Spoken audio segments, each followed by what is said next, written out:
Hello, my name's Jasper, you're watching Buckle Up, and this is the brand new Hyundai Inster. It looks amazing, and today I'm going to have a poke around it and see what it's like.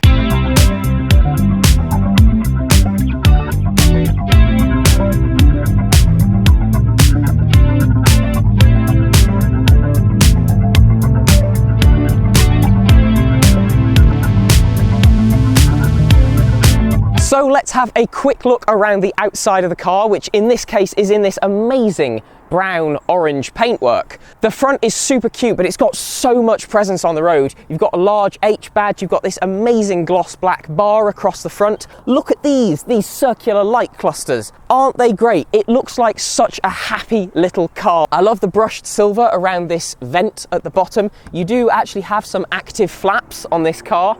We like those here on Buckle Up. And then you've got some great texture in this section at the bottom of the bumper too. I really like these little stylistic elements you've got all over the car. Your light clusters here with the 4 check marks in them. You've got little circles in your indicators. And then as you begin to move around the side, you'll see some really cute, chunky plastic cladding around these wheel arches.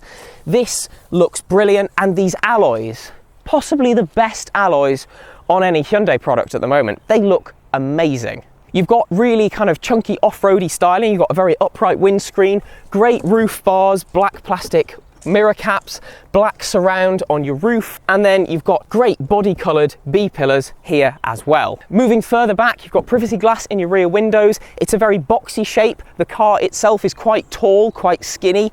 It's a different proportion to what we're used to seeing on the road, but I love it. Around here, there's 2 things I want to point out. Firstly, these wheel arches have got a really good chunky siding on them. It gives the car quite a lot of presence on the road. And then across the back, we've got what we've seen on a few Hyundai products. We've got this pixelated kind of light bar element. I love the contrast between the dark cabin on the top of the bright orange bodywork. You've got this lovely gloss black plastic and brushed silver element in this bumper. Your little Insta script sits below your Hyundai H badge. I like the way they stylize the S here, and the E looks almost like a charging cable. Really good attention to detail, and the styling on this car all over is just brilliant. If we pop open this boot, you'll see that for the size of car, it's not actually too shabby. There's a weird movable parcel shelf here. This bit also exists because these rear seats can slide forwards and backwards. So if you want a bit more boot space in here, you can actually open it up and sacrifice some legroom in the passenger compartment. You've also got a great amount of storage space under this boot floor. So there's loads of space for your charging cable. And I've just found the first of what Hyundai have hidden throughout this car for me today. So in Korea, choco pies are a thing. Under here, I've got my charging cable, I've got a vehicle to load adapter, and I've got another charging cable. There's one for home charging and one for out and about charging. What you can also do with the Insta is if you unclip this parcel shelf, you can fold these seats down and they clip into place. So if you want to, say, lie down in the back of this car, you can. It's a bit too long for me, actually. So while the length of the car may be too long for me, let's see what space in the rear seats is like. So the back seats are incredibly spacious. This is in my driver's position, but look at how much space I've got back here. So if I did want the bigger boot, I can move this seat all the way forwards and I've still got knee room. Also, because the cabin's quite tall, good headroom. There's not too much in the way of practicality in the back. You've not got a centre armrest. You do, though, have ISOFIX points behind little slits in the seat, so they're very easy to access. And I've got some door pockets where you'll find another choco pie.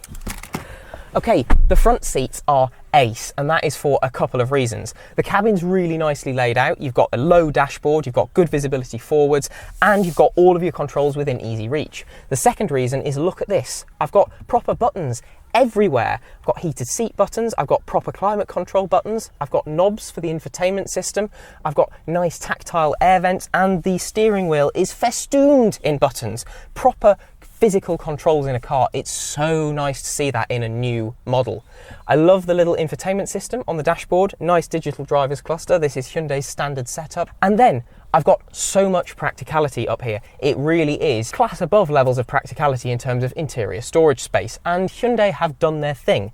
I've found 2 so far, 3, 4, 5, one in my door card, 6 there, 7, Look at all of these cubby spaces. Qi wireless phone charger in that one. 8 in my glove box, really good sized glove box. Nice shelf on the dashboard. Door pockets are pretty good, and my favourite feature, there's a hook on the passenger door card where you can hang a bag or a coat or something. So this cabin has really been designed for actual use by people. I've got cup holders in the centre seat below this little armrest as well. The materials are great too. Nice squidgy, proper fabric seats. Nice styling elements in the door cards. I really like it in here. It feels modern, it feels fresh, and it feels so usable. Let's see how it drives though. My choco pies are moving. So let's see what the Inster is like out on the road. And the first impressions are this is going to be a little bundle of fun to drive. You've got a single motor front wheel drive setup, and that motor has got, in this case, because this is the long range model, 115 PS. And I've got a 49 kilowatt hour battery, which charges at a maximum speed of 85 kilowatts. And the charging flap is in the front bumper. That 115 PS motor is good to take me from 0 to 62 in a leisurely 10.6 seconds, but in a car that's this size, designed for a city and this fun to drive, it doesn't need to be that fast to be enjoyable. The Inster is quite a small wheelbase car, but a wheel is in the very extremity of each corner of the vehicle, which means that actually, yes, you can have a good amount of fun. You're also helped by the fact that the standard fit tyres are from Michelin, so you've got some good rubber to actually keep you on the road.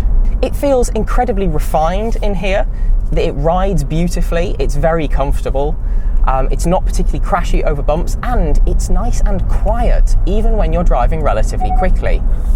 While this is ultimately a city EV, that doesn't mean you should be afraid of taking it a longer distance, because with the 49 kilowatt hour battery, you should be good for a WLTP range of 229 miles, and it's got fully adaptive cruise control with lane keep assist and auto steer, so a motorway journey should be a bit of a breeze. It's also incredibly comfortable and very enjoyable to drive, so whether you're out on the motorway or doing a shorter distance somewhere in the city or on country roads, you should actually enjoy yourself. This is the kind of car I really like because it's small, it's relatively light, it's not got a lot of power, but that means you can use just about all of it, and with it being an EV, it delivers it in a really quite nice punchy sense. It's really well equipped, it's spacious inside. What more could you ask for when it comes to a city-sized EV? That's enough for a first impressions drive video, so let's pull over and do a bit of a conclusion. So that is the Hyundai Inster. Doesn't it look great? It drives really well, and I'm so excited to get one of these for a full review because this is a brilliant little car. Thank you for watching. Please like, comment, subscribe, check out the description for all of our social media links, our merch store, and there's another way you can support the channel right here on YouTube, becoming a channel member. I will see you in the next one. Bye.